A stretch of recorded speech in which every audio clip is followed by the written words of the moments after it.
อาริทอเอซิบโบราณคืออาริทอจีมุยขนมจำนอมอาริทอดอกอจาบ่มพดเนเลอปิภพโลกให้สำนองได้บังหันปีเพียบอจาในวับทอนี้คือกับปราสาทพีระมิด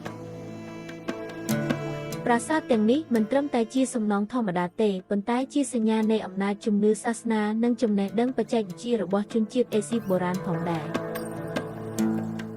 การก่อสร้างพีระมิดบานจับดามประแหบุญปอน500 ឆ្នាំ មុន គ្រិស្តសករាជនៅសម័យរាជាណាចក្រចាស់ព្រះបាទផារ៉ោនបានបញ្ជាឲ្យសាងសង់វាដើម្បីធ្វើជាកន្លែងបញ្ចុះសពនិងរក្សាទុករាងកាយរបស់ពួកគេបន្ទាប់ពីស្លាប់ជនជាតិអេស៊ីបជឿថាជីវិតបន្ទាប់ពីស្លាប់មានសារៈសំខាន់ដូច្នេះពួកគេបានយកចិត្តទុកដាក់យ៉ាងខ្លាំងលើការកសាងសំណង់ទាំងនេះ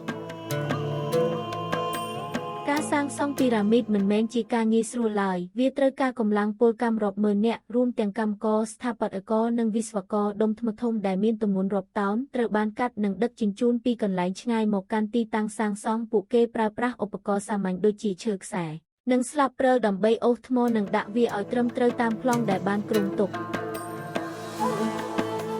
ពីរ៉ាមីតដ៏ល្បីបំផុតគឺពីរ៉ាមីតធំនៃហ្គីសាដែលត្រូវបានសាងសង់សម្រាប់ព្រះបាទខេអូបឃីវវាមានកម្ពស់ជាង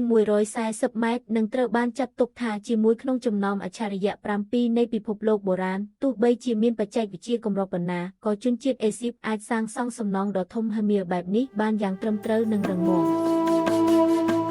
អ្វីដែលធ្វើឲ្យពីរ៉ាមីតកាន់តែអស្ចារ្យគឺការរចនាដែលមានភាពត្រឹមត្រូវខ្ពស់ទីដៅនៃពីរ៉ាមីតត្រូវបានកំណត់ឲ្យស្របតាមទិសជើងត្បូងកើតលិចយ៉ាងច្បាស់លាស់នេះបង្ហាញថាជនជាតិអេស៊ីបមានចំណេះដឹងខ្ពស់ក្នុងវិស័យគណិតវិទ្យានិងតារាវិទ្យាសរុបមកប្រាសាទពីរ៉ាមីតគឺជាស្នាដៃដ៏អស្ចារ្យមួយដែលបង្ហាញពីភាពឆ្លាតវៃកម្លាំងនិងជំនឿរបស់អារីធរអេស៊ីបបុរាណទោះបីជាពេលវេលាបានកន្លងផុតទៅរាប់ពាន់ឆ្នាំក៏ដោយប្រាសាទទាំងនេះនៅតែឈរជាភស្តុតាងនៃប្រវត្តិសាស្ត្រនិងភាពអស្ចារ្យរបស់មនុស្សជាតិបន្ទាប់ពីការកសាងប្រាសាទពីរ៉ាមីតរួចរាល់ជនជាតិអេស៊ីបបុរាណក៏បានអភិវឌ្ឍវិធីសាស្ត្រដ៏អស្ចារ្យមួយក្នុងការរក្សាទុកសាកសពដែលគេហៅថាការធ្វើ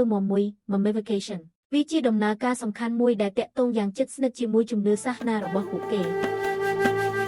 ជនជាតិអេស៊ីបជឿថាមនុស្សម្នាក់មានព្រលឹងក៏ដែលនៅតែរស់បន្តបន្ទាប់ពីស្លាប់ដើម្បីឲ្យព្រលឹងនោះអាចត្រឡប់មករាងកាយវិញបានសាកសពត្រូវតែរក្សាទុកឲ្យបានល្អនិងមិនខូចខាតដូចនេះពួកគេបានបង្កើតវិធីសាស្ត្រដែលអាចរក្សាសាកសពបានរាប់ពាន់ឆ្នាំដោយមិនរួយដំណើរការធ្វើមមីចាប់ផ្ដើមដោយការដកសរីរាង្គខាងក្នុងចេញដូចជាខួរក្បាលថ្លើមពោះវៀននិងសរីរាង្គផ្សេងបន្ទាប់មកសាកសពត្រូវបានលាងសម្អាតនិងដាក់អំបិលពិសេសមួយហៅថាកណាត្រង់ natronដើម្បីស្រូបទឹកចេញពីរាងកាយនិងការពារការរលួយដំណើរការនេះអាចចំណាយពេលប្រហែល40 ថ្ងៃ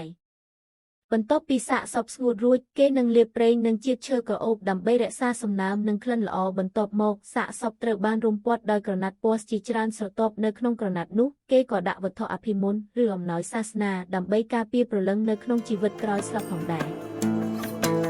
ចុងក្រោយសាកសពដែលបានធ្វើមីរួចនឹងត្រូវដាក់នៅក្នុងប្រអប់ឈើឬប្រអប់ថ្មហៅថា sarcophagus sarcophagus ហើយដាក់នៅក្នុងពីរ៉ាមីតឬសម្បូរបុរាណជាមួយនឹងសាកសពក៏មានការដាក់អាហារគ្រឿងអលង្ការនិងវត្ថុប្រើប្រាស់ផ្សេងដើម្បីឲ្យព្រះបាទផារ៉ោនឬអ្នកស្លាប់អាចប្រើប្រាស់នៅក្នុងជីវិតបន្ទាប់បាន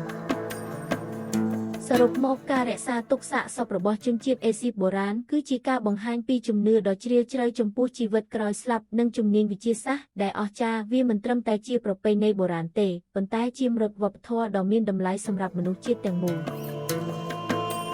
សូមអរគុណពុកម៉ែបងប្អូនដែលបានមើលវីដេអូនេះដល់ចប់សូមជូនពរពុកម៉ែបងប្អូនមានសុខភាពល្អនិងមានលុយចាយច្រើនសូមអរគុណ